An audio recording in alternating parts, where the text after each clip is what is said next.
how can I take a finance class when I have no money? It was just like, that's just stupid. Borrowed the money from my mom to sign up for the course, and I signed up for it. And the whole first 8-week session, I had no income. I've always been good with money. This was the first time in my life I didn't have money. Most parents don't talk about money with their kids. That was one of the things that my dad did for me. He taught me about credit cards. He taught me about savings. He had taught me that early. And so it was more that I just needed to get.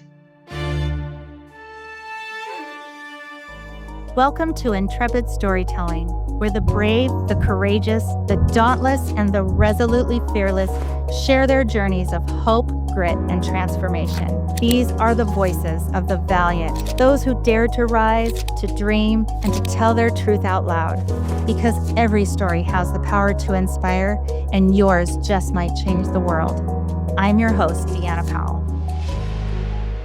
Today, I have a very special guest, Michelle Valley. Michelle Valley and I used to work together, and we've probably worked together at least 8+ years off and on in the real estate world.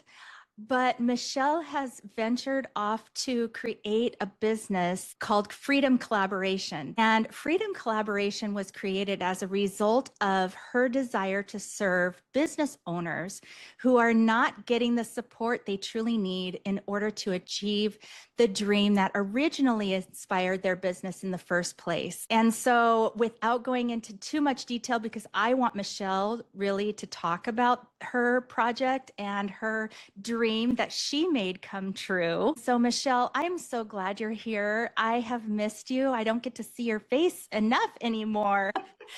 But so will you tell me just a little bit about yourself before we get into like what your childhood was like and stuff? Yes. So like how you and I met, we met in the title industry. Yeah. Which was an industry that I sort of fell into, if you want to Me say it that too. way. I have a background in advertising and marketing. I worked in marketing for advertising agencies for international aerospace company. I was a marketing director for them, and so many other things that I've done in my life. I bounce back and forth between sales and marketing. So I love sales. I love the connection. I love being in front of people, and I love marketing. I love being able to do that. It's still connection. It's still being in front of people. It's just in a very different way. So when I was married to my previous husband, we were moving and I needed to change jobs. And he said, he goes, real estate agents need someone like you. Why don't you start your own business? You've always talked about starting your own business. Why don't you start your own business and help real estate agents? I'm like, I don't know enough about the industry. So he said, go be a title rep. You learn about, that's how I ended up in title, was to learn about the industry so that I could start my own business. And 20 years later, I did take a short break before the crash, and we can talk about that later. But 20 years later, I was still in it. So I always tell people title industry is like quicksand. I mean, not in a bad way, but like you get stuck. It's a great job. It's a great industry. There's so much potential and you just get stuck. So yeah, that's where I met you. So I'm so grateful. And Yeah, and you so were such a support to our team, and you have such a unique and motivating talent that there's no one like you in the industry. I mean, really, you were such a huge support. You were always coming up with ideas.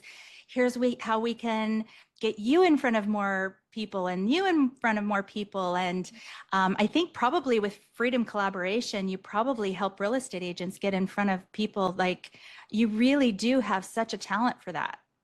Thank you. Thank you. Thank you. Yeah, I do think that the fact that I do love both sales and marketing, I have been in both sales and marketing in the title industry as well. Both of those things, because so many times I've recognized, and I've talked to people even since who have been in the marketing realm who they don't like sales. Sales and marketing like clash, right?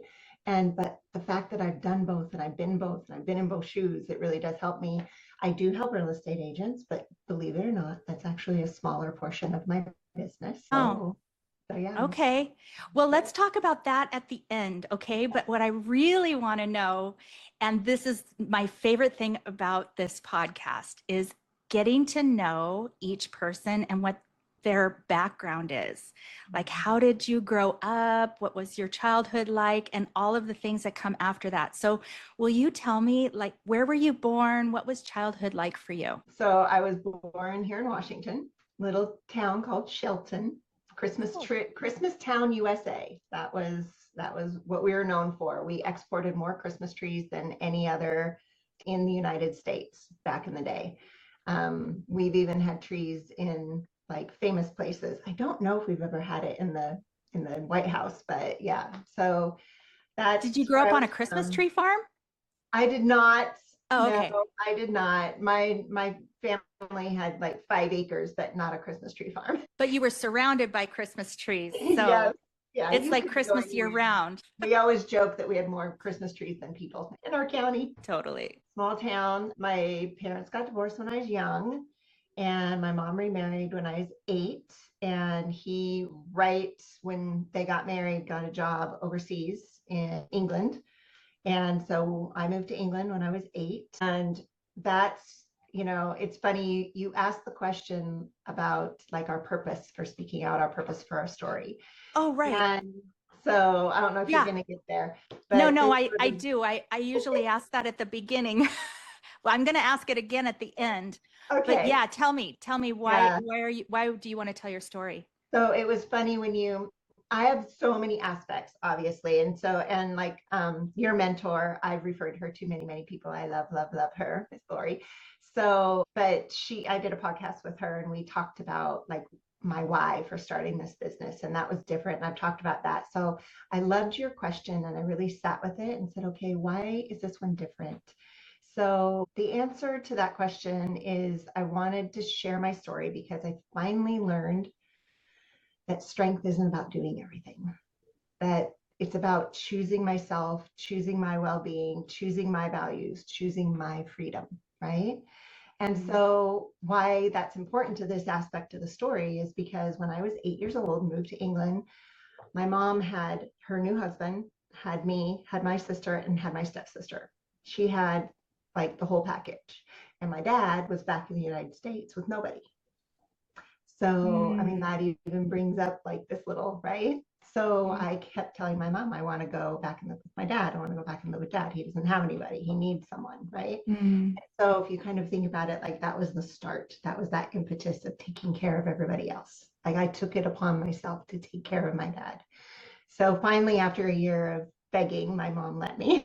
There's more to that story than just that. But yeah, so when I was 9 years old, I went back to live And with you my went dad. back by yourself then? It was just you and your dad? It was just me and my dad for until I was 18. So it was just the two of us. And so yeah, and so like he put it this way, at his retirement party, he told everyone that I raised him as much as he raised me. So you see that start of Yeah. like care of everybody else first. And that's And now I get it.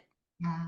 So Yeah. you've I known me love long it. enough. Well, it's funny because, like also you really, when you are like taking care of people, you also really take charge. You're like, no, you need to do it this way and this way and this way. And Yep. it's like, it's not just, what can I do for you? It's like, no, you do this way. And I love that because so many people do need direction, even though they don't want to admit it. They do need a little bit of direction, and you're very good at doing that. So, And you know what? I'm the same.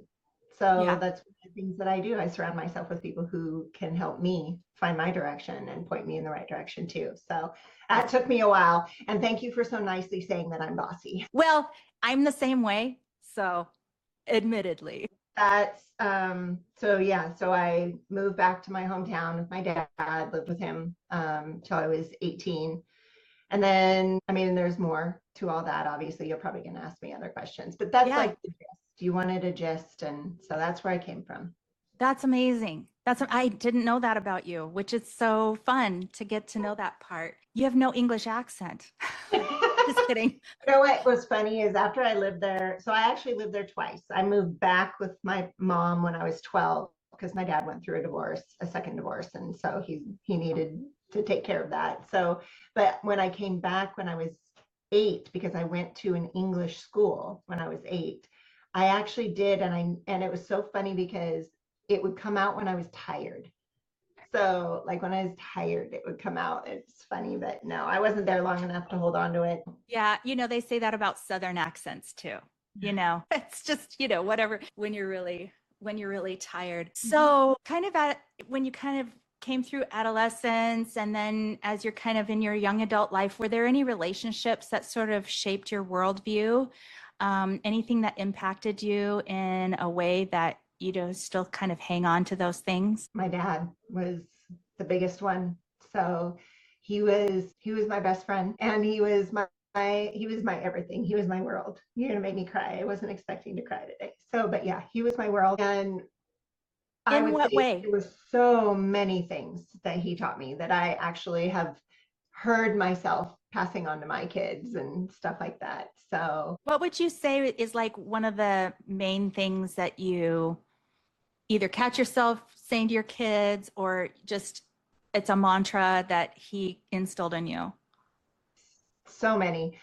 Probably the first one that comes up is one that like my oldest son really embraced, and I love that about him, is always leave everything in every place better than you found it. Yeah. So I taught him that when he started babysitting when he was younger. I mean, I think it probably came up before that, but that's really when I started like intentionally teaching him that. Like when you go babysit, when you stay somewhere, and so he house sits, he dog sits, and all that. And my youngest son, he's taken that on as well. So when he dog sits or whatever for people, that's one of the things he always makes sure that it's all cleaned up and stuff. But I impressed upon them that it's about people too, not just places. Like when you enter someone's life, you're taking on a responsibility, and you don't want to leave someone worse off than how you found them. So, and that goes back a lot to that whole reason for me telling you my story with this is sometimes we can take care of someone so well that they can't take care of themselves. And so we're not leaving them better than how we found them if we're taking it on that realm. And that's one of the biggest lessons that I've learned. So That's good. That's a took me good a long lesson time. for parents who tend to do too much for their kids and then they realize, yeah, no, I'm catching myself going, my kids are starting to act a little entitled. Why are they doing that? Oh, it's because I keep giving them everything they want. And it's Yeah. hard because that's a line, a hard line not to cross over because you want to give them the things that you didn't have growing up, but you also want them to know that they don't, that's not real life. You don't just get everything you want. And it's not just giving them things. I mean, I got divorced when Jackson was 2 and James was 9, and I had nothing. I actually got to when the crash happened, I almost lost my house, my car, everything. And that was the first time I'd ever even not had a job since I was 13. And so, it was a hard time. And so like I was in debt for 7 years after that, paying, digging myself out. And so I couldn't give them anything. Like we had $100 limit for Christmas, right? So and You that's get you get that's where real I really want creative to when say, that, yeah, huh? got to get real creative. The And things so you give. yeah, and Yeah. that's where I want to say, like, it's not even about giving them things. It's literally about, for me, and I don't mean literally, sorry. It was more about taking care of them to the point where they weren't taking care of themselves. And I don't even mean that in like a physical way, because I taught my kids, they learned how to cook early. If they didn't want to eat my dinner, then they were making their own dinner. That was the rule, right? They learned how to do their laundry. So I'm not talking about like in those ways. I'm more talking about like emotionally and mentally and and Yeah. all of those ways as parents, that those are the ways that we don't consciously think about that we're taking care of or taking over in someone, you know? Yeah, So that's really my good. son turned 18. Yeah, my oldest son turned 18 in January of his senior year, and he said he was moving out. I'm like, no, you're not. You're not graduated yet. And he goes, yeah, I am. And I go, no, it's not the way it works, right? It's not the way it works. Why do you want to move out anyway, right? And his answer was, because I don't know that I can take care of myself if I stay here. Ooh. Yeah, I mean, though, it's so good. From a person looking on from the outside looking in, because I know your mama's heart is probably like, no, you're not leaving me. But from an outside looking in, as when I see very independent kids, like they're ready to go and launch and they're ready to like take on life, I go, ooh, that mom did such a good job. Look at that kid just doing his own thing, you know? And I'm working with a client right now, actually, and their son has like $150,000 in his bank account. He's working for Boeing. He is 20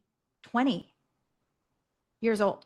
Like he's ready to buy, he's buying his own house. I'm like, I wish I would have done that at that age. But look at his Yeah. independence and I mean, he is responsible. He's doing his own thing. Like, look at those moms. They just did such a good job. Man, that's awesome. Yeah. So, So that's so great. And your dad sort of taught you those lessons yeah. and you're instilling them in your sons. And Yeah. they'll go on to instill that in their families as well. Yeah. Yeah. Yeah.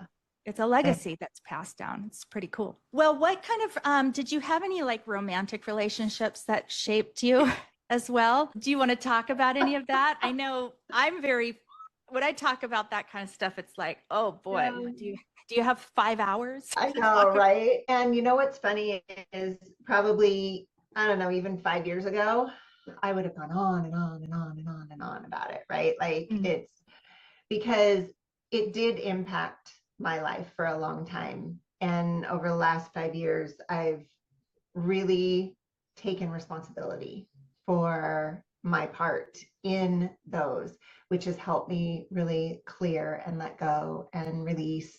And because, yeah, the biggest one was my husband, my boy's dad. And we were together for 17 years. And all of a sudden, one day, it was all of a sudden to me, wasn't all of a sudden, I don't think to other people, but it was all of a sudden to me. He sat me down one night. He said, I'm leaving tomorrow. And I'm like, oh, where are you going? Because we used to travel, right? So I'm like, Yeah. oh, where are you going? And he goes, no, I'm moving out. And I'm like, what? Like we had a 20-month-old baby, one that we had tried for years to have, finally had, and right. So yeah, and so What was that like? What was that like, that it feeling? was it was like a bag of bricks across my head. I mean, honestly, it was so I mean, you know me, I'm very outgoing, I'm very communicative, I'm very right, I'm very social. I completely shut down. Angela's wedding was actually that weekend. So this was a Tuesday. Angela and Jeff's wedding was that weekend. I was supposed to be there. I was so shut down that I didn't even call her. I didn't tell her I was going to be there. And, I mean, we're best friends. Didn't show up to her wedding. No call, no nothing, because Oh, I was like a shell. I get it. I get it. And I I was think a taking lot of care of people will my relate kids. to that. Yeah, I was taking care of my kids and that was about it. And I had my own business at the time. So it was hard.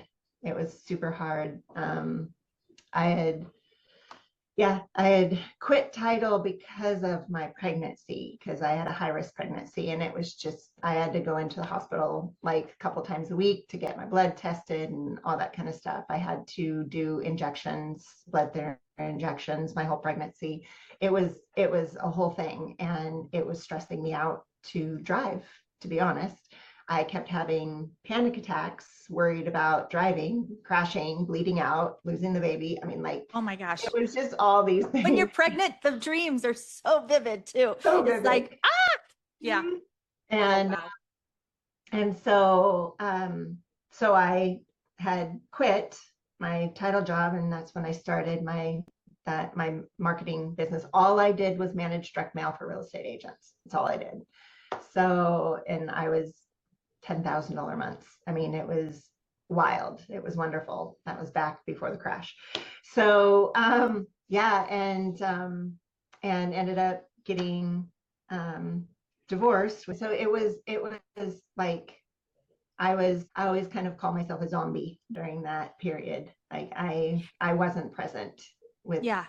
pretty much Can you any. talk about sort of, because this is where I think a good life lesson, and the whole purpose of this podcast is, how do you remember how you got yourself out of bed every day? Or what were the things that you told yourself, or what were some of the things you did for yourself that helped you keep putting one foot in front of the other? Because when you're paralyzed like that, sometimes it's so hard to pull yourself out of it. And this is where I'm going to spin back to why I wanted to share this story, because I feel like so many women don't focus on themselves, even in times like that. And this is like this whole thing about like doing everything for everyone else. And so in this case, sometimes those aspects of ourselves are there to protect us. They're there to support us. They're there to provide for us. And so in this case, I call her, so I don't know if you've ever done shadow work, but there are shadows.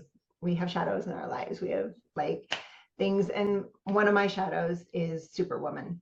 So my Superwoman is the one who swoops in, says, okay, I've got this, lets me go, takes over, right? And so that's essentially what I do in stressful situations is my Superwoman comes in and takes over. And so in that time, I wasn't focused on me at all whatsoever. I was not focused on my well-being. I was not focused on my health. I was not focused on anything. And because you're right, like you do, like I found myself in the corner of my bedroom crying many, many times.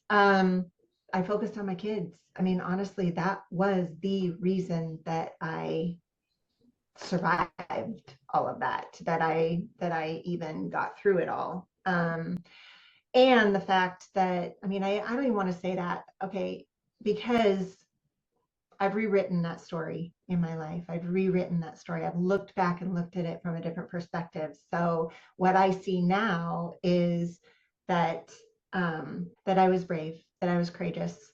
I took on everything that came to me. But if you really want to get down to it, the reason I did was because of my kids. Like Yeah. I couldn't let them, you know, I couldn't let them see me weak. I couldn't let them see me fall apart. I couldn't let them feel like they weren't going to be taken care of in any way, shape, or form. Right. I mean, I was Right. honest with them, but with regards to money and all that kind of stuff. And I have even learned since then, I could have done that differently because we can instill some of those financial doubts in our kids when we Right. Right. honest. And the kids, they do really pick up on the stress when you're under stress, even if you're not even talking to them about it, they really understand something's going on, something's different. Yeah. But My I have, oh, go ahead. No, I was just gonna say my ex-husband fought me for custody too. So it wasn't just divorce, it was that 4-year Really battle as well. stressful. So yeah, so divorce, had to give up my business because all my clients were real estate agents and lenders, lost my job. So because I went back to title because of the divorce, went back to title, and literally 9 months later that market crashed, and so I lost my job. So it's like all of this. So I was definitely in victim mentality for sure.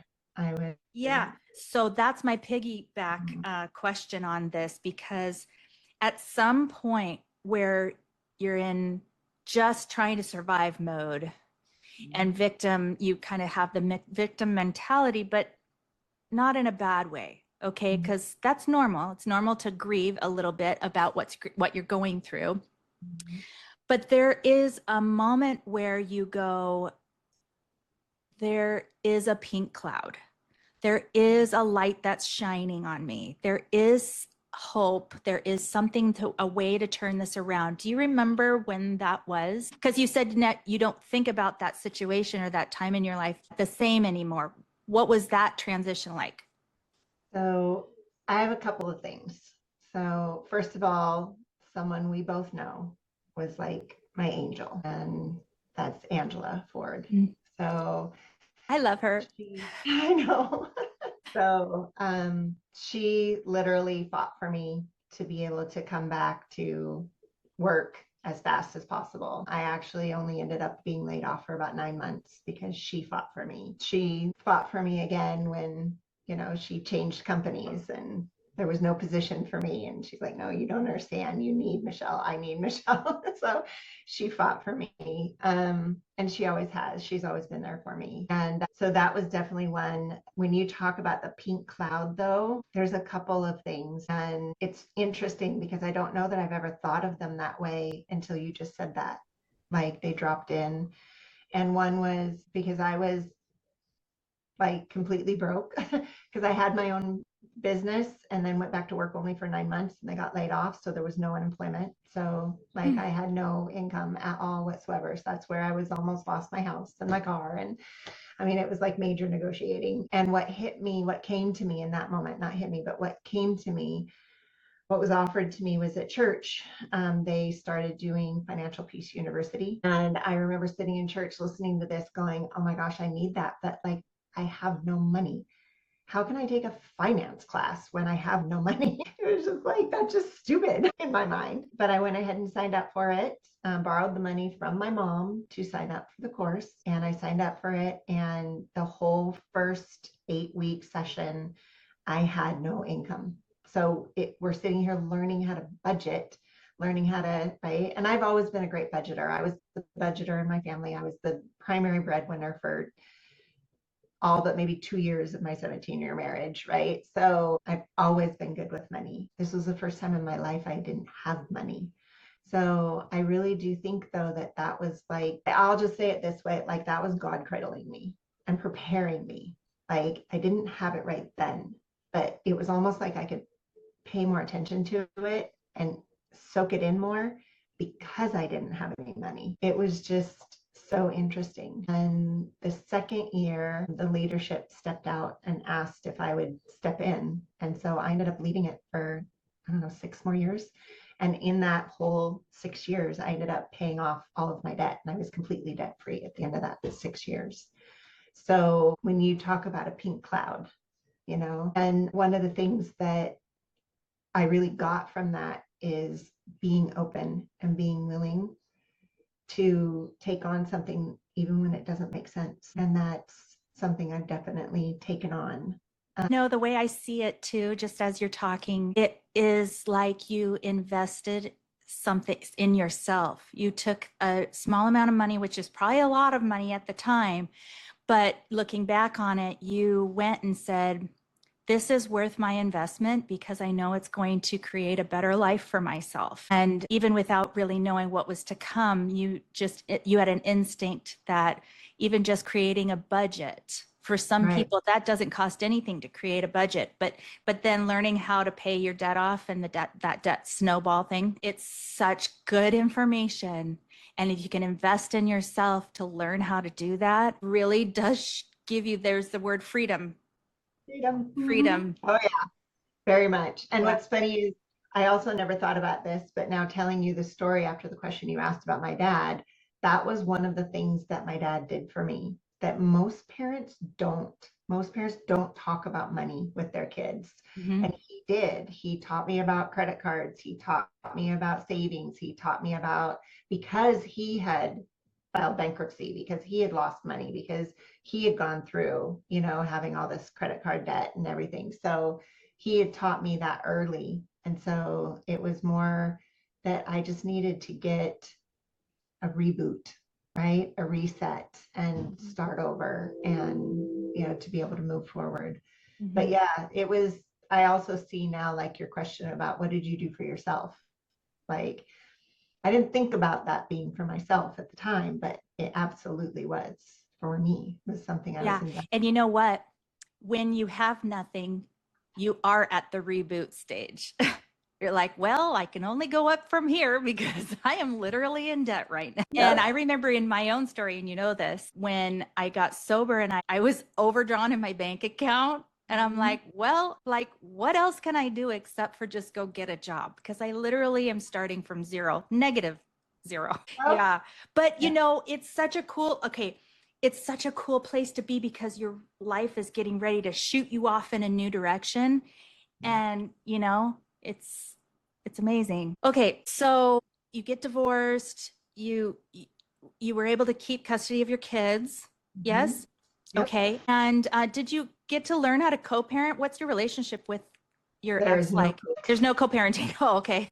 no, it was a no co-parenting, no child support, no kind conversing even. It was no matter how hard I tried, just, Man. yeah, it was not fun, still not fun. In fact, 2 years ago, when my son was starting college, he started college early. I had to have a conversation because I needed permission to like switch school districts because he wasn't going to be in, it's kind of like it's like Running Start, but he wasn't going to be in one of our school districts Running Start colleges. He was going to another one because he wanted to do culinary, and the two that we have connected to our school district don't have culinary. So we had to do that, what's it called? Like basically like a school district transfer form, Mhm. right? And in our divorce papers, we have to have both parents' signature. And he wouldn't respond. And when I did finally get him on the phone, he kept asking about why this and why that. He wouldn't even talk to me about what we were talking about. Like, this is something that he had wanted to do forever. My ex-husband was actually the cook in our family, and he's the one who taught both the kids how to cook. And so I thought he'd be really excited about it. So anyway, and so at that point, I'm like, you know what? I'm just gonna move forward and see what happens. They didn't end up needing his signature. So, but at that point is the very first time that I blocked him. And in all of those years, I never blocked him because I never wanted to separate that and, for my kids and stuff. And so I finally said, you know what? I choose not to be spoken to this way. I choose not to be ignored. I choose not to be heard. I choose not, right? Not You to be. chose no talk, you blocked the toxic I out, did. And which is for the betterment of not just yourself, but your kids too. it has been the most peaceful 2 years. I can relate. I I can mean, relate. yeah. And so, I want to just take a moment to say there's two things that I learned, good pieces that people can take away from the way you handled that. One is when you need both parents' signatures and you're not getting it, just submit it anyway and see what happens, because a lot of people might get hung up on something like that. And if they're like, oh, well, let's see what happens. Actually, it might end up working. And then you don't have to submit yourself to having to go through all that drama just to get a signature, right? Why not just try throwing it out there? Second thing is, and the second thing is the going no contact. And I think with people that are toxic in your life, not just toxic, but sometimes it's just a boundary. It's not that you're mad. Like, there are certain people, and it's a big buzz thing right now, going no contact, because Oprah talked about it. I don't know if you saw that podcast of hers, but Oprah talked about it. Now it's like kind of this buzz thing, but boundaries. For some people, having healthy boundaries doesn't mean that you're mad at the person that you have a boundary. It's just that for my own mental health and the interactions that, like you and I are having, it doesn't end up working out very well for either one of us. And just because we have a relationship doesn't mean that we have to interact all the time. And it's probably better that we don't on a regular basis. And that's okay, right? Having a boundary is fine. Now, especially with somebody who's very toxic, cutting them completely off is for your own mental health, and then for the better of your kids too. Sometimes it's a better choice, and that's okay. Yeah. And it is interesting that, I look back now, like from who I am now, and I look back and said, what the girl, but who I was then and why I was doing it was to remain open to the possibility. I was always hoping. Like, that was really what it was. I was always hoping that something would turn, that something would happen. And I wanted to keep that line of communication open just in case. It was kind of like I didn't want to regret shutting it down and then making it worse, or never being open to that possibility. And what's interesting now is that, like, as I look back now, if I rewrite that story, like, believing that it would happen if it was going to anyway would have been the way I would have done it from who I am now, right? It's just believing that if it's going to happen, it's going to happen anyway. And just trusting and having that faith. And so it's interesting because over the last 5 years, I have changed and I don't use the word hope anymore because the word hope is not an active faith word to me. Believing is an active, in faith, in action word to me. So I hope you're going to have a good day. That's like, maybe, I mean, you can just feel the difference. I believe you're going to have a good day, right? There's just such a huge difference. Yeah. And so that's like one of the differences that I would make now, because I agree. Like, I spent way too many years in like protection mode and in that just waiting for the next shoe to drop kind of thing. And instead of just going on with my life. So Yeah, exactly. so Living your best life. yeah, there was one more like pink cloud that I wanted to share. And that was the big kicker. And I know I keep saying 5 years, right? It's actually more than that. But in 2018, intentionally chose to step out of that victim mode. It had been 10 years. I was done. I was so done living that way and just I called it my doormat phase. Like that whole 10 years, I was just a doormat for everyone who came into my life, for work, for everything, right? And so I signed up for the Landmark Forum and just got so clear on my cause in the matter of where I was right then, of what I had allowed to happen in my life, all of these things. And it was just such a huge shift for me that I really, really started looking at life differently. My own spirituality and even my understanding, it's not a faith-based program at all. However, most of the leaders are faith-based people. So, but I learned more about my own faith, about the Bible, about God, about so many things that had happened in my life at that point from that one program than I had learned in 24 years of going to church. And it was just such a huge shift for me and really did, like, so funny. I'm really slow. I'm very thoughtful. I'm very methodical. I really look at everything very carefully, and I'm a Libra. Okay. So very purposeful and balanced. And that was one of the times in my life that I can just say it shifted just like that. Buying or selling real estate isn't just a transaction, it's personal. And that's why I like to treat my clients like their family. I'm Deanna Powell with the Intrepid Home Team at Realty One Group, Orca Gold in Bellevue, Washington. With over 25 years of experience in negotiations, mortgage, title, and escrow, I deliver a true VIP client experience on every transaction, whether it's residential, luxury homes, or land. I listen first, negotiate fiercely, and protect your best interest every step of the way. With offices and partners in all 50 U.S. states, plus 30 different countries and territories around the world, you can be confident that your real estate needs will be met in every and any area you make your move. If you want expertise, integrity, and results, call me today, Deanna Powell, with the Intrepid Home Team, because every move deserves VIP treatment. I can be reached on my mobile phone 425-777-6998 or email me at team@intrepidhometeam.com. Or you can visit my website www.intrepidhometeam.com. That's spelled INTREPIDHOMETEAM.com.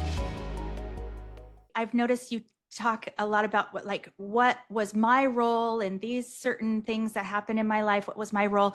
AA talks about that as well. It's like they call it cleaning your side of the street.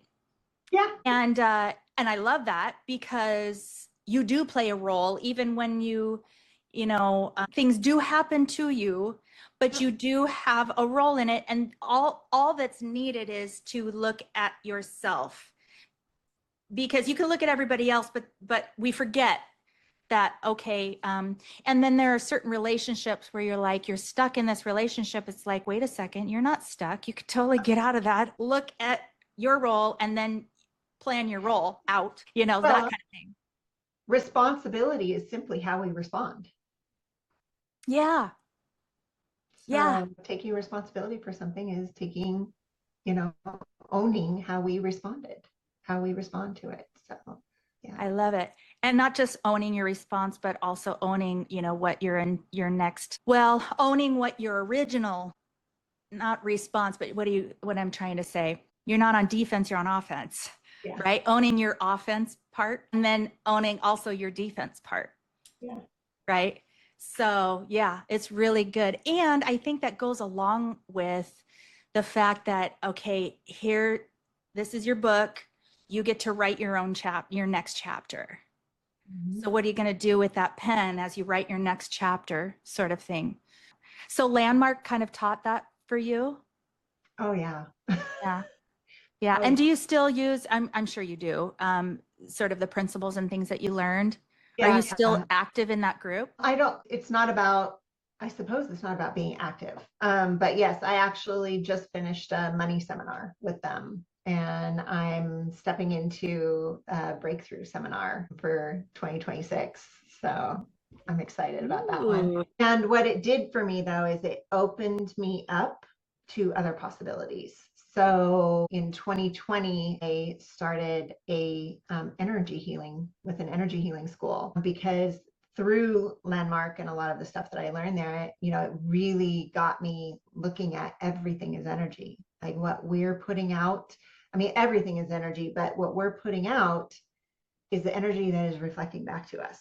So when we don't like what we see in our lives, it has nothing to do with out here. It has everything to do with what's in here. And so the school that I stepped into was just amazing at really helping me look at and look inward, right? So, and that's another thing, like 24 years of, every weekend church and stuff like that. And I'm not knocking it. I'm so grateful for it. Oh my gosh. But it really does teach us more to look outside of us. Like we're looking to God all the time. We're looking outside of us. And that's not his intent. His intent is for us to see him inside of us. Yeah. And so that's what a lot of this work really helped me do, was to see God inside of me and not look out here for God, but look in here. And that has made such a difference in my life. And really worked on like doing healing. Like I never thought, I don't need to heal from anything. I'm looking at everybody else's life all messy and all their past lives and all their history of and I'm like, oh, I don't have any bad things like that. Isn't that funny? You just don't Wow. realize sometimes what things Yeah. affected you from when you were younger, or from choices that you made that, you sometimes you just don't see them and until you start looking in here. And then, I mean, I have like 10,000 things going through my brain just thinking about how I've come to that same realization. You don't. It's like you hear about people taking back your power. It's the same thing. Realizing your self-worth. It's the same thing. You know what I mean? And when you talk about energy, praying for someone is sending healing energy. It's the same thing. You know what I mean? It's really, and when you can tap into that, man, that's amazing. It's amazing. I have like 5,000 things going through my brain, and I can't spit them all out. I can't articulate all the things, but I just got so much from what you just said. So when did you do that Landmark forum again? Do you remember? January 2018. Okay, 18. So for the last 7 years, then you've been practicing this, everything that you learned from that. And is that now, I remember, so when did you leave Fidelity? I left Fidelity January of 23. Okay. Yeah. And there's a whole nother story from that. Yeah, I want to hear it. I want to hear it because I remember you were like, I'm going to take a leap of faith and start this business.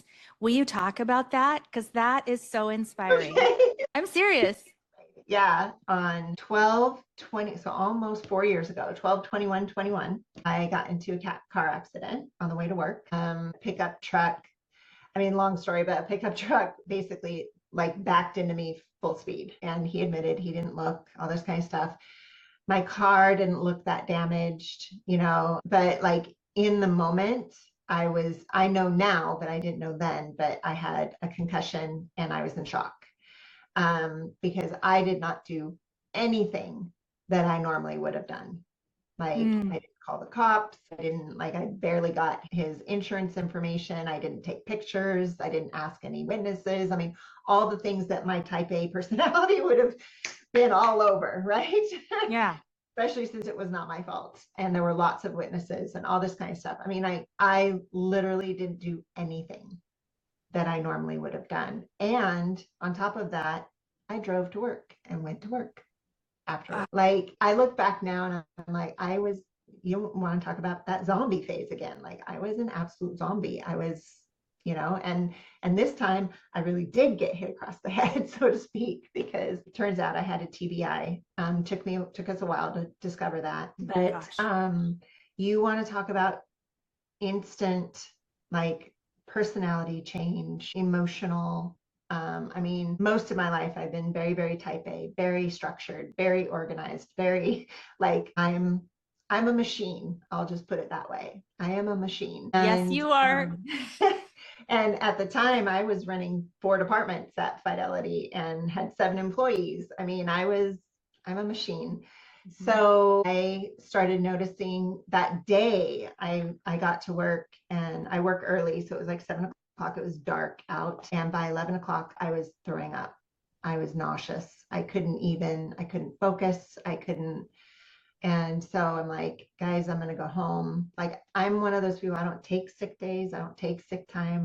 Right? I mean, I gave away probably as much vacation as I, or lost as much vacation as I took at times. So for me to go home, I mean, that's something big. And I went home and sat in the bathtub, and a concussion didn't even occur to me. But it was very clear that something was going on, because Angela has always called me her elephant. Like, if she can't remember something, she calls me, and she knows I do. Like, I always remember everything. I know where everything is. I work out of this a lot, and I couldn't remember simple things. And I had an office there, and there were times where I never had my door closed unless I was in a meeting or working on something very intense. There were so many times I had to close my door because I couldn't take on the noise from other people, or I would just all of a sudden start crying. Like, I'm sure I cry in Hallmark movies, but I'm not a crier, right? So for me to just start crying like randomly was like, this is so not me. So a TBI almost like changed your whole personality. Yes, very much so. That's and so it wasn't interesting. just that. So I also had a compressed, not pinched, but a compressed nerve in my neck that was constantly at probably like a 5 to 7 pain wise. And so I was nauseous all the time. So there was that too.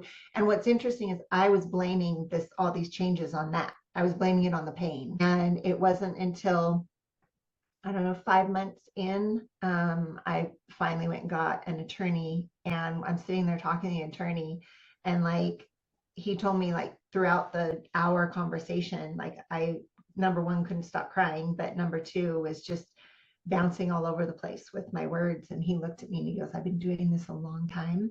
He goes, when you went to the ER, did they test you for a concussion? And I said, no. And he goes, I think you need to go get tested.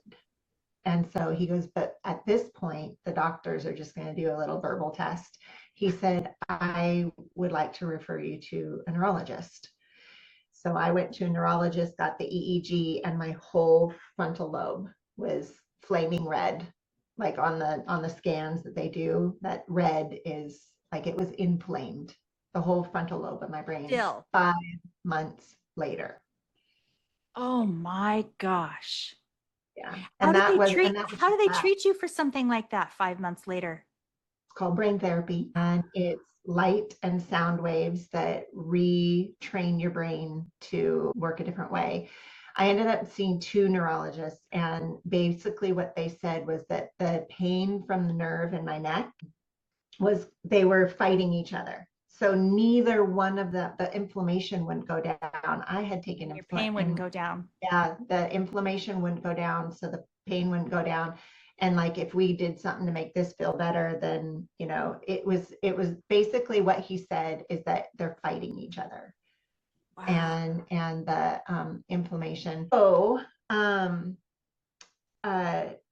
after trying everything, I mean, massage, chiropractic, physical therapy, acupuncture.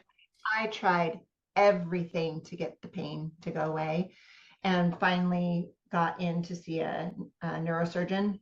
And he said, and he tried steroid injections. I mean, we tried everything. And he's like, the only answer at this point is surgery. So I ended up having neck surgery, which the surgery itself was the best thing ever because the pain went away instantly. However, I had complications after the surgery. So there was a lot of struggle. It was only supposed to be 6 months off or 6 weeks off. And I extended out to 8, and I still wasn't ready to go back. I still couldn't even sit at a computer for more than an hour. So how can I go back to a job where, and in the years from October until December, when I was supposed to go back to work, they had also laid off all of my team except for one. So I was not only going back to managing multiple departments, but only having one teammate.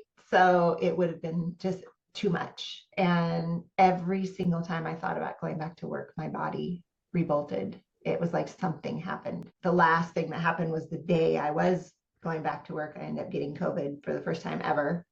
This is 2022. So this is like 2 years later, right? So I just took that as a sign. I just took it as a sign. And here I am, a single mom. I just bought a house in 2020. Both my kids lived with me because in 2020, I told my oldest son, I said, we don't know what's happening. I want all of us together. So I asked him to move back in with us. And I was making good money. I was making, around 100,000, and that's hard to walk away from. Had insurance, had profit sharing, had, all the fabulous benefits that you get working in that industry. And every time I tried to talk myself out of it because of that, it was like my body, I got sick. Like I felt nauseous every time I thought about it. And every time I prayed, the answer I got was, you are provided for. That was the answer I got. And, at first I misinterpreted that to I'm provided for with my job, by my job. And it was just clear every single time. And I'm like, okay, I'm going to leave. So you already knew you wanted to start a new business? Did you have this dream or this kind of idea in your head, but were you ready to take that launch from? I have wanted to start a new business ever since I had to close the one because of the crash. I love working for myself. I love being able to help people directly. Because, in the title industry, we can't help the real estate agents in the way that we're capable, especially me, marketing. I can't help them with marketing. So my hands were always tied. I could teach them, but I couldn't help them, and I saw so many businesses, not just in real estate, but because I have a lot of people that I know who they would quit their business because the business of doing business is so overwhelming to so many people. If you don't know how to run a business, your passion isn't going to carry you, right? It's just not. So it's something I've always wanted to do. I knew I was going to go back to it. I had decided a while ago that as soon as my kids were done and out of school, that's when I was going to do it, because that's when I could focus on me and wouldn't have to worry about them. I mean, as a mom, you're always going to worry about them, but you know what I mean. And so, yeah. And so I had already decided I was going to do it. I actually had signed up for a business course that started in January, right after my accident. And I went and asked if I could get a refund on it because of the accident. And they're like, no. So I pushed myself through that business course, even with my brain injury and work and everything that was going on. I didn't do very well, but I paid for it. So I was going to get my money's worth. That, and you knew instinctually again that you needed to invest in yourself to accomplish something that you had dreamt of, your dream. Yeah, that's cool. Yep. So my only hesitation at that point, because I knew I knew what I needed to do. And once I finally gave myself permission to be okay with it and to trust it, the hardest part was leaving Angela, because I knew it would all fall on her shoulders. And so I told her, I said, I'll help you, for a while until, you get through it all. But I had to, and that was my aha moment, where I knew I had to choose me. I knew I had to choose myself. I knew that if I had gone back, I wouldn't, I wouldn't have been able to heal. I just know, like, I knew I had to do what I needed to do to put myself first. And that was literally the first time I've ever done it.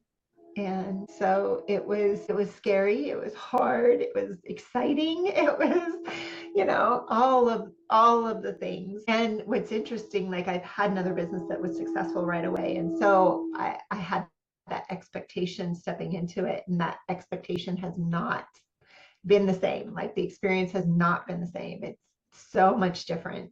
It's not easy, right? I'm still here. I'm lucky. My boyfriend at the time ended up asking me to marry him. We got married. He is the most supportive man, short of my dad, like, that I've ever had in my life. There have been many times that I've said, maybe, should I go back to work? Like, I'm not making enough money. And he's like, nope. Takes about 5 years to get a business going. You're not going back to work yet. You're not quitting yet. But I feel guilty because, like, I've always been able to support myself. So he goes, nope, nope, that's what I'm here for. I'm here. And then when you start making money, you can take care of me. Just so, and it's not that I'm not making any money, but, like, you know what I mean? I'm not. Yeah, especially when you have your own business, it ebbs and flows. Real estate's like that too. That's so cool though. I keep hearing the echo in your life story that you keep investing in yourself. You keep discovering yourself when you take a chance on yourself and realizing that God is in yourself. This is so cool. I mean, a lot of people don't know this or have never experienced or even taken a chance on themselves, you know, where you get stuck in a routine or you get stuck in a safe place where just venturing a tiptoe out of that safe place seems scary because it's unknown. But the fear of the unknown doesn't have to be fear in a negative sense. It's a risk, but it's a risk worth taking to see what else you can do and what potential you have, right? And that's for sure. And one of the things that I have discovered is what you just said. Like, when I got comfortable, in my marriage, to the point where I didn't even look to see the issues. I didn't even see the issues because I was just comfortable. I was comfortable in the title industry for 12 years because it was easy and I didn't even look to see what the issues were. Right. And then when I finally started seeing, oh, okay, wait a minute, this isn't comfortable. I'm not enjoying this, and all this kind of stuff. And so it's funny you mentioned Oprah earlier, because I did have a quote that is like my go-to quote for describing this whole, how do I want to say it? Like, this whole experience, right? And I had it up. Your journey. I'm not finding it. Yeah. Okay. So it basically, she talks about the pebble. Like, it's kind of like I always said, like, God whispers first before, then he speaks a little louder, then he yells, then, right? If we want to take it out of that, she says it's like he'll throw a pebble. Like, you get that little, what was that? Right? To kind of help you pay attention and kind of snap out of, right? And then he'll throw a rock, right? If you don't move, and then he'll throw a brick, and then you hit the brick wall. So it's not her exact quote. I wish that I could find it, but it's a quote that I remember the intention of it anyway, right? And so I really feel like there were so many times throughout my life that it was the pebble, and then it was the rock, and then it was the brick, and in my mind, the accident was my brick wall, and not just for my job or my business. but more importantly, for me to be able to actually see who I truly am, not who I've been being my whole life, right? And not that it was bad. It was just, that's not who I really am. I was being my protection. I was being my, I don't know how else to say it, but I really believe that the concussion and all of that was the peeling back, right? It was the peeling back so that I could get a glimpse at who I'm meant to be.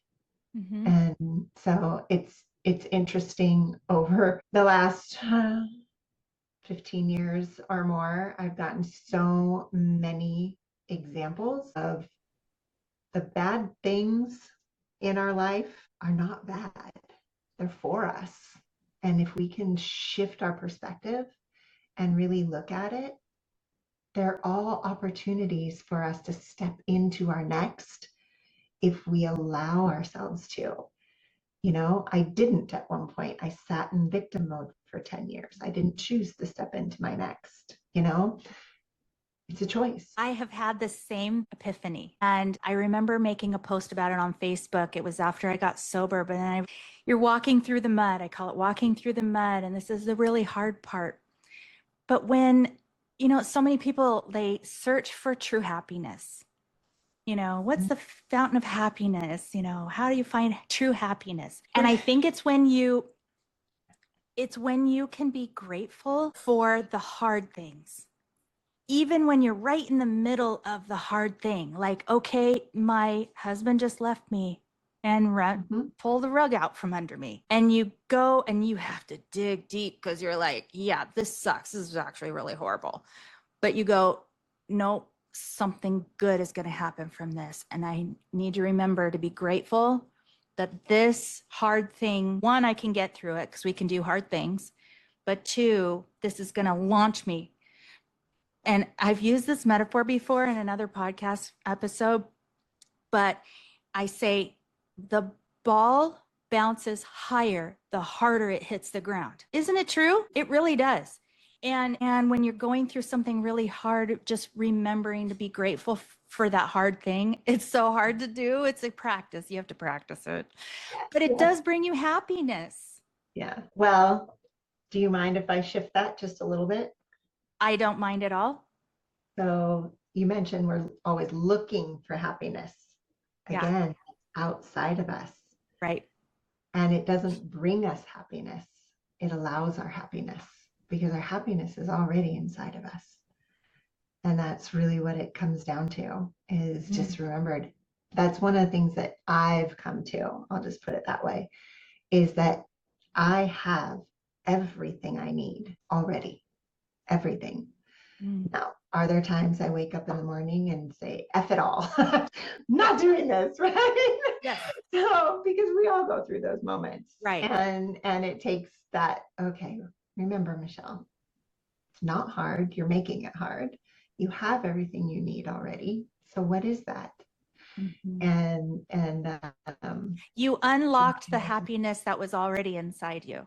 Exactly. There you go. I love that. There you go. And then there was something else that you said, and I don't remember exactly what it was, but it triggers. So my number one question whenever things are hard or something's difficult or something feels like it's breaking or falling apart or whatever, right? Is I ask, how is this for me? How is this for me? Because it is. Doesn't feel like it, doesn't look like it. And it is for you. And that's that curiosity that if we can stay in that curiosity, we stay in our soul, in our heart, right? And not in our mind, because our mind is wanting to figure it out. That's the other thing. Like if I say, oh, I've got to figure it out. No, wait, trigger. No, I don't need to figure out shit. I already know it. For me. How is this for me? Yeah, I love that. And I think that that's what I'm going to put in your thumbnail. That's a great quote though, because truly that's the life lesson. Yes. Yeah. And it brings me back to me rather than like I said, like, why do I want to share this story? Right? Because I finally learned that my strength is not about doing everything. My strength is not about helping everyone, right? It's all of this has brought it back to me. My strength is in here. And then I get to share. The more I, like they always talk about filling your own cup. And I've always laughed at that my whole life. And it's true. It's true. When we keep our cup full, we have overflow for others. That is true. Mhm. Yeah. Yeah. And I, Oh, another quote from Angela too. She always says, "My cup runneth over." People are we're gonna gonna have go, to "Who's tag this Angela Angela. lady?" We're We're gonna gonna have to have to tag her in this. tag her in all the social media. This is the Angela show. Well, there are people in our lives that should get recognition for the ways that they have impacted our life. And so we will just give it all, all this credit to Angela. Yes. But, I have to say, you have also impacted my life so much. And that's why I'm just very grateful that you're here to tell your story. I've learned so much about you that I didn't know. I did not realize when you had that car accident that you were going through so much because you didn't really talk about it at the time. So I'm very grateful to know that part of your story. And I think a lot of people can also realize and learn something about, oh, if you hit your head, it's probably a good idea to go to the doctor, maybe just to check it out, just in case, because it could be nothing. But if it is Yeah, something, it's better to find that out earlier than later, yeah, too, you yeah. know? There are so many more treatments and stuff for TBIs these days than there ever was before. And I'm grateful for what I went through, the brain therapy that I went through. It's called neurofeedback. And it was life-saving for me. It Yeah. really was. Yeah. Mhm. Well, yeah. So neurofeedback, that's good too. If you, besides the phrase, how is this for me? Because I truly feel like that's probably your life, message. But if there's anything else that you would like to leave listeners and viewers of your episode as a sort of a message of your legacy message, what would it be? It feels disconnected, but it's what came to me, and that is abundance shows up in many ways in our life. Um, Most people that I know think of abundance as financial, right? Financial abundance, wealth, all of that. And honestly, abundance can be seen in um, collaboration. It can be seen in creativity. Has many forms. So creativity, synchronicity, abundance, connection, collaboration, connection, all of these things are abundance. And if we start looking at all of those things, that answer of how is this for me becomes really easy. It's and what I've discovered, and we even have mentioned it, like the abundance of connection, like having Angela in my life, right? Was That's abundance for me, right? Having so many people who, when I started my business, said, "Oh, I want you to do that for me. I want you to do my marketing. I want you to do," right? Um, that was abundance, right? It's and I'm saying right, meaning like not do you agree, but like to solidify, like just so many different types of abundance. And just to remember that like abundance never runs out. It's infinite. It's ever flowing. It's always there for us. And we It's up find it to in the us. practice of gratitude, right? Exactly.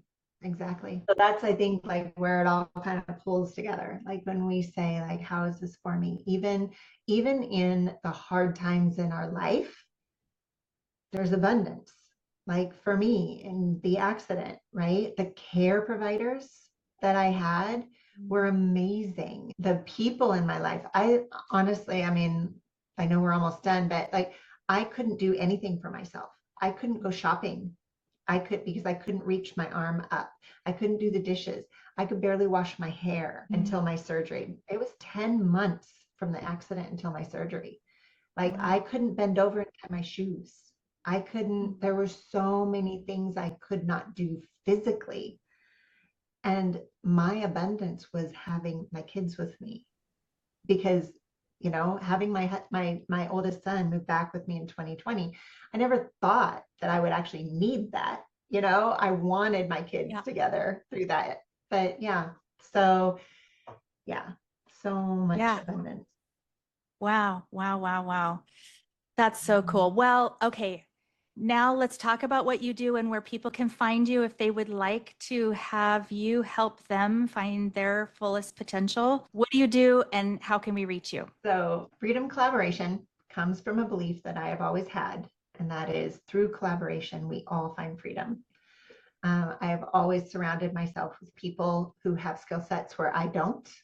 I call myself a master collaborator because I guarantee if you need something and you don't know who can do it, I probably do, or I could probably do it. So, but it's about surrounding yourself with people who can support you in all ways. And so the business that I've created is essentially a marketing and operations manager for entrepreneurs, primarily solopreneurs, the ones who are doing it all themselves.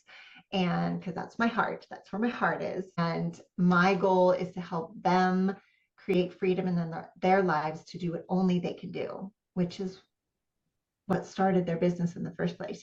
Usually that passion that we tend to lose when we get caught up in the running of our business. So my goal is to create freedom for solopreneurs so that they can help as many people as they are able to. So that means everything. I have actually worked with many just starting out businesses with their branding, their logo, everything, their social media, print marketing, email marketing. I help them set up their operating systems, their CRMs. So pretty much. Oh my goodness, all the things you're good at. The back end of the business. Yeah, organizing and systems and marketing, right? So, wow. But what I do is I have businesses who hire me, and then I hire other businesses who have specialties in the areas that these businesses do, and I coordinate it all together. So that's amazing. You're like a master connector. Master collaborator. That is what I call myself. Master collaborator. I love it. So what is do you have a website, social media? Where can people find you? I do have a website. I will just give everyone a heads up that it's changing as of the first of the year, but freedomcollaboration.com. I'm 3 years in, almost 4 years in, and I'm shifting my focus a little bit in my business. But you can find me on Facebook at Michelle Valley, and then it's a hyphen and Freedom Collab because there are so many Michelle Valleys out there. So I made it easy for everybody to find me. And I've got Facebook and Instagram for my business too. But my passion project and where I actually direct most people to come interact with me is my Facebook group, which is Next Level Women's Circle. And can you say that one more time? Next Level Women's Circle. It's where I get to give back. It's where we connect authentically, and you can find all types of wonderful people in there to help you with your business as well. So that is awesome. I love a good group that supports and uplifts each other. Yes. Yeah. Thank you, Michelle. I love you so much. I'm so happy to hear your story. I love listening to all of the things that I didn't know about you. Thank you so much. If today's story moved or inspired you, please take a moment to share this episode with someone who needs a spark of courage. Your 5-star rating and short review help these brave, courageous, and resolutely fearless stories reach even more hearts. And if you're watching on YouTube, don't forget to like, subscribe, and hit that bell so you never miss an episode of Intrepid Storytelling. Thanks for listening.